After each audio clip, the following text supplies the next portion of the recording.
Today is July 5th, 2026, and I am reading East of Eden, Lee Kuan Yew, Existential Counseling, Why Does the World Exist, White Noise, Boredom, Barbarians at the Gate, and the Warburgs. I actually just finished East of Eden. I have a lot of thoughts. There will be spoilers in this section, so spoiler warning. Really interesting that the main characters of the book were introduced so late into the book. The book really does start out 2 generations back with Cyrus Trask, who's Adam's father, and kind of like what he's doing in his life, and then pretty early on gets into the life of Adam and his brother Charles, and then we get to see near the end of the book Cal and Aaron. And initially when Cal and Aaron are introduced as babies, and they get their names for the first time, Aaron is kind of the ringleader. He spends more time on screen being the page, of course, and he kind of has more of a weight to the story. But as the story progresses, as Cal and Aaron get older, Aaron becomes so obsessed with images, and he kind of moves off into the distance. He moves away from every other character. He moves away from Abra, he moves away from Lee, he moves away from his father Adam after his failed lettuce business. And he becomes kind of obsessed with this idea of purity and kind of this idea of, his dead mother, for example, that he's holding on to as an image. And Cal becomes more of a real person. Cal starts off as someone who's operating largely in his brother's shadow, and then by the end of the book is the one who's making all the decisions for himself and Aaron. And then when Aaron dies in the war, he's the one who is made to shoulder that grief. And then, the last thing that Adam says to his son after having a stroke is Timshel, which is the thou mayest, which is obviously the story of Cain and Abel, which is the foundation of the story of Cal and Aaron in East of Eden. So we knew that one of the brothers had to die, and we knew it was likely going to be Aaron because Abel dies in Cain and Abel. But it's interesting to see how Steinbeck created this kind of very straightforward biblical narrative that has a very kind of big parable of brothers and betrayal and obedience to God, and then kind of like shift it into a narrative of the kind of early 20th century American, early 1900s American experience with the kind of Californian lifestyle. So fantastic book. I loved it. Lee Kuan Yew is another book that I'm about to finish. I'm pretty close to the end. I'm about at Lee Kuan Yew talking about his own philosophies of how he ruled. It's interesting. I feel like, he talks a lot about being pragmatic, and kind of a pragmatic leader isn't necessarily a popular leader, but is able to put things into place that by the time that the next elections come around, people will see that the pain that they took was necessary. And it's an interesting kind of, democracy is an interesting form of government when everybody gets a vote, because people will vote ostensibly what they think is with their interests, when largely I think actually the interest is a tribal interest more than it is a political kind of understanding of how can I have a long-term critical look at if this policy is going to make my life better or worse. We just don't really have that in the modern era.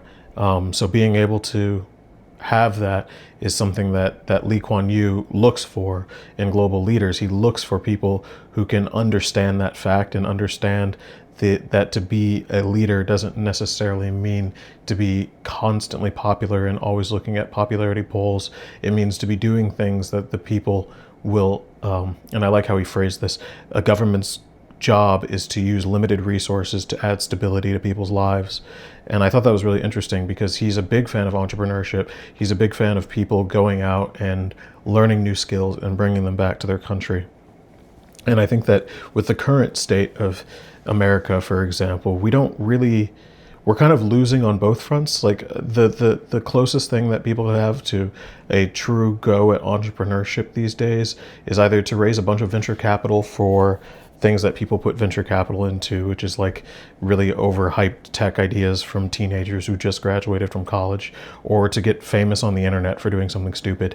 Like those are basically the only two paths that people can pursue. We really gutted so many of our industries, or made them so bureaucratically dense that it's hard to innovate in something like a medicine or a law without already having a bunch of money. And I think that actually ties into Barbarians at the Gate, which is the next book I want to talk about, where it's about, again, the fall of RJR Nabisco, or excuse me, the leveraged buyout of RJR Nabisco.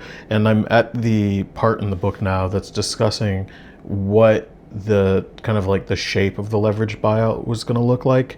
And it's, I think what's really frustrating about these business books is, even though this one is written fantastically, it kind of reminds me of Bad Blood, which was a story about Theranos, is that they do amazing kind of like narrative reporting where you can just be like, hindsight is 2020, but we keep letting CEOs kind of get away with this bullshit. Basically, they overpay themselves, they have these private jets, they do all this lavish social lifestyle bullshit, and then the people who are left to pick up the bill are the people who live in Winston-Salem, North Carolina, when they move RJR's headquarters to Atlanta because Ross Johnson is bored of Winston-Salem, right? So a lot of people who, here's the thing, I actually love entrepreneurship. I think I'm very much in line with what Lee Kuan Yew was saying about that there's not necessarily a goal in my mind to pursue equality for equality's sake. I do think that people are different and good at different things. I think it is the responsibility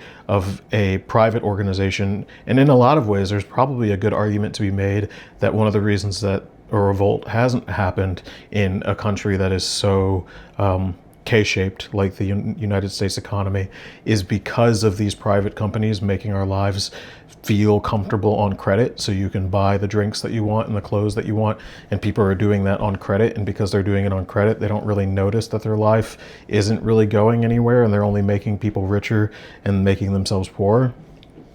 I don't know, but I think that entrepreneurs still have a lot of value to offer the societies that they're a part of, and specifically making kind of mom and pop level small problem technologies where it's not about getting all this status, it's not about creating this huge company where you're trading millions of dollars on the public market and you can't even make heads or tails of what the deals are because they're just crazy numbers from crazy people.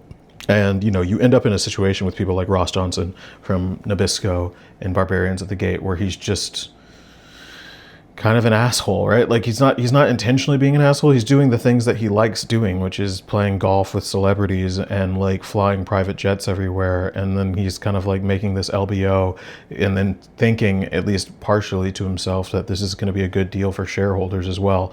When in fact, if they just left it as a blue chip stock, the stock would eventually go up anyway, because that's the tide of the markets, right? They're buying out people because they themselves wanted to be rich. And that's the main function of their operation. And going back to East of Eden, actually there for a second, Lee talks about spoiler again, the irony that Adam made all of his money. He was a very rich man for basically the entirety of the book, through his father allegedly stealing, and Adam believes it near the end of his life. So both Adam and Charles believed it, so we're supposed to believe it too, that his father stole it from the government. And then that Aaron was left in his will from his mother, who killed herself, that all of her money and she ran a whorehouse, right? So it's kind of like Lee points out the irony of Aaron and Adam being like almost to a fault honest people, and having their money that they like powered their entire lives off come from dishonest means. And people like, Cal kind of operate in the middle, where Cal got his money by honest means, but he did it because he felt dishonest. He wanted to become a better person to the people in his life. Is there anything else I want to talk about? I'm on Boredom. It's kind of at this point, spoilers, where he's now trying to break up with Cecilia, like I've mentioned, in the July 3rd, because of his cruelty. He went back home to his mother, and I think he sourced his own issue with his mother. He doesn't actually have an issue with his mother. He has an issue with the fact that he's a rich person, and for some reason it's interesting, like his boredom, because you would think that the idea of being rich is that you can afford all of these crazy things. And here's an example of kind of like the outside of the private jets and the golf and the kind of lifestyle of Carolyn Rome and the socialites of the NYC 80s scene, Henry Kravitz and all these people, Paul Blazarian, who is the father of Dan Blazarian, these corporate raiders who had just millions and millions of dollars, is that he's still bored. He tries to be a painter and he fails at that. And he just kind of slowly starts to become what you could call basically a hikikomori. So I'm excited to see what the rest of his life turns out like. Anything else? Why Does the World Exist by Jim Holt. Just at the very start of the book, they're making the foundational argument of, the idea that you're kind of stuck between a rock and a hard place when you argue about why the world exists, because you either have to admit that we don't know why there's something from nothing. That's like a kind of impossible question to answer. And then religious people will use that as a, well, told you so, right? Even though that's kind of the whole functionality of how science has kind of like encroached upon religion, Christianity in the past, 500 years, is then them being like, well, we revolve around the earth because blah, or evolution doesn't exist. And then it's like one after one, Darwinism kind of like creeps in, and all these different ideas that have proven themselves to be theories that are actually powering the universe. But it's still, you can't run any physical study tests to figure out why something came from nothing, because you are using something to get to nothing. So I'm excited to see how Jim Holt frames the argument like a detective book. And I haven't started the Warburgs yet. White Noise is kind of like a surrealist read. I'm not really enjoying myself. I don't really know what's going on.